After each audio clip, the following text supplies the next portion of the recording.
So many of you know that a while back I talked about going to medicine, and I was planning to take the MCAT this year, which I haven't done yet.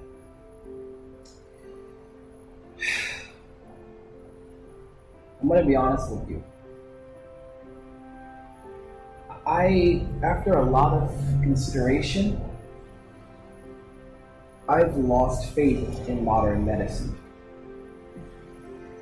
And my reasoning is because on my own, I'm seeing it, and even in my own life, how modern medicine is all not that so modern.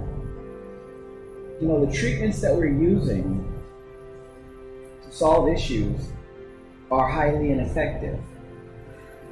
And it's frightening. For example, you look at the food pyramid and they show you all these different things on the food pyramid, and they're like, okay, so you're supposed to consume this amount of food and that amount of food, and you know, you're supposed to have this variety. But the problem that occurs is that a lot of these foods, some people are allergic to them. Some people are allergic to plants.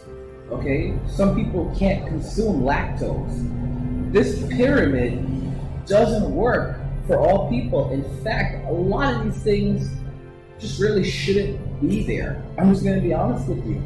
And yet, every hospital has that same food pyramid that's been around for the last 50 to 100 years. I mean, I'm thinking about it now, like it is actually pretty normal, sadly, for people to be allergic to different kinds of plants, like leafy greens. But most doctors wouldn't pick up on that. They would basically just tell you to keep on eating this and this, and you'll spend most of your life sick. Or you have specific pain, and you know, the first, you know, basically if they can't fix it this way, then you're going to have surgery. But in reality, we've had things like acupuncture for maybe hundreds if not thousands of years right now. It's actually been changing and growing and evolving, and yet we don't use it. And it's interesting when you look at things like acupuncture, where these people have to literally study the body, study the spine, study the reflexes.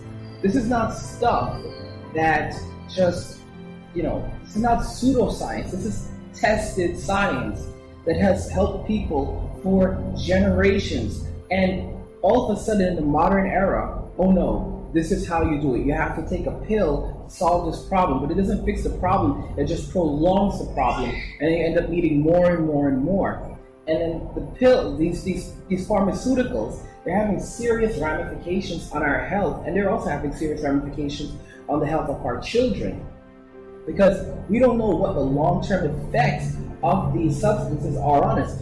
One very important thing to point out is the fact that when you look at the number of young people that have autism and Down syndrome today, these numbers are unbelievable.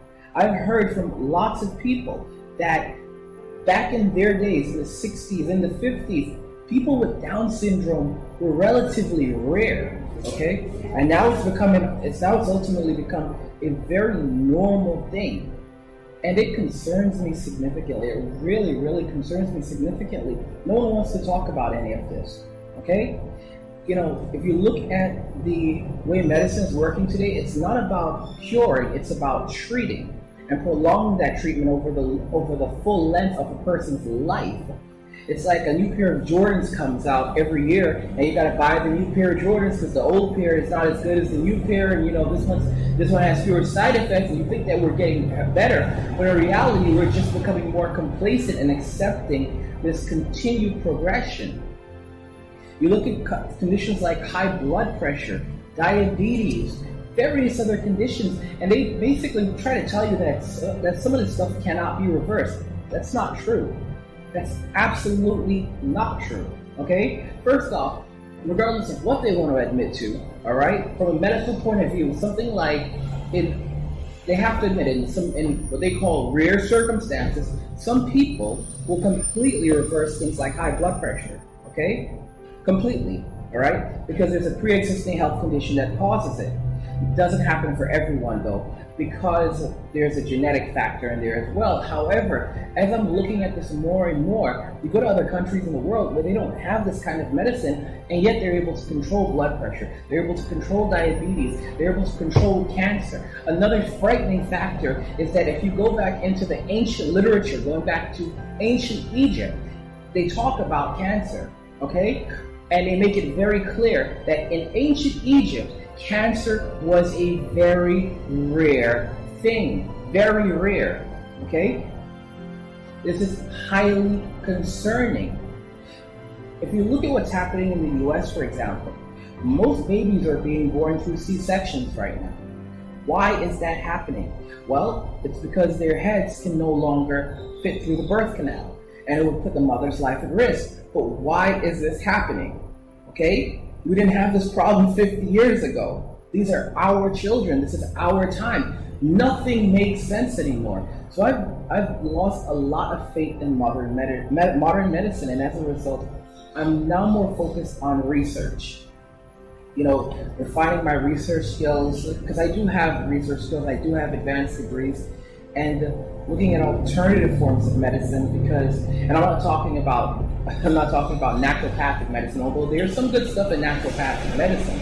What I'm talking about is finding a better balance, because what we're doing right now is definitely not working.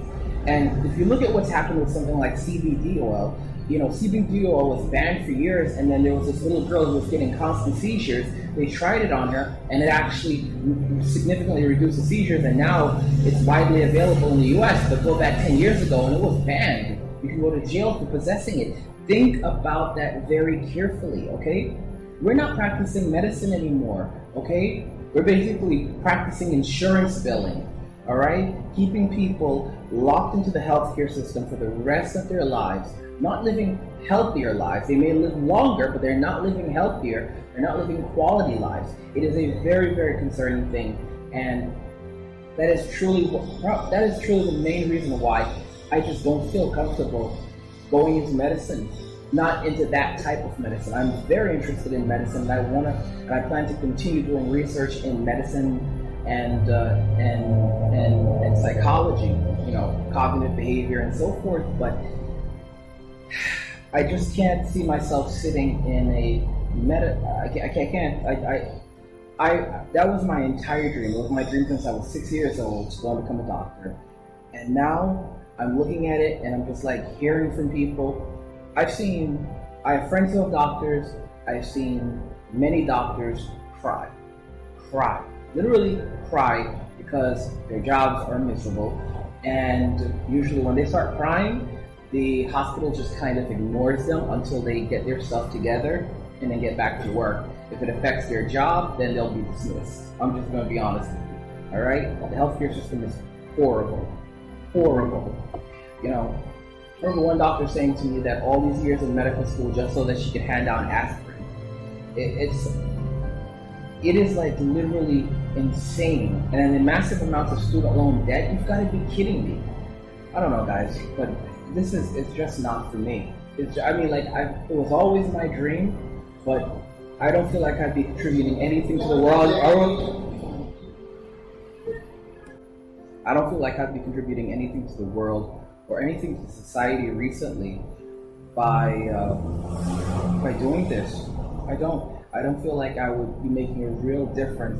I would just basically be another clog in the machine, another, you know, just doing, rinsing and repeating what's been done. And I want to make a real difference in this world, or at least make mistakes, you know, that maybe someone can learn from, that I can learn from.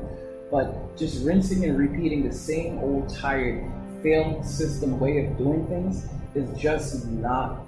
It's not there. It hurts me. It really, really hurts me, because I'm realizing at my age that it's kind of now or never. And I'm kind of realizing that at this point I may never end up becoming a physician, I just have to live with it, because it's not the right path for me to go in life. I would not be adding anything of true value to humanity. If anything, I'd just be sucking up resources in one way or another, and helping to prolong the inevitable, and doing things that I ultimately internally would find unethical and illogical. So for right now, my decision is I'm not going to be going to medical school, and it hurts a lot.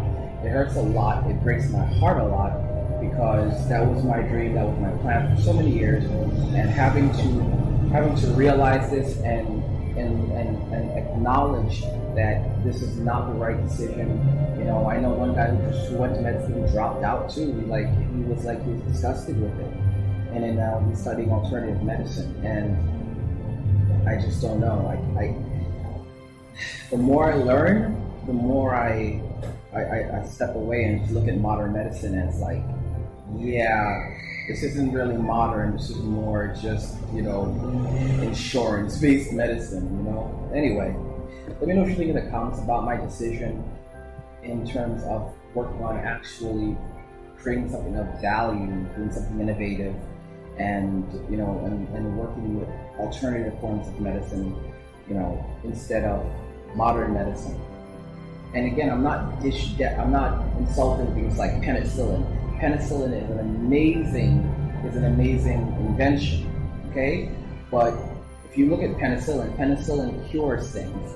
When you look at something like a drug that treats HIV, it treats HIV, it's not curing HIV. Our shift in the last 50 to 60 years or 70 years has been away from curing and towards treating. This way you can prolong the treatment and make more money from it. And I'm just not about that life. Anyway, let me know what you think in the comments, if you agree with what I've said, what your own experiences have been, what you think I should do with my life ultimately. Let me know what you think in the comments. Love God, get money, and cheers.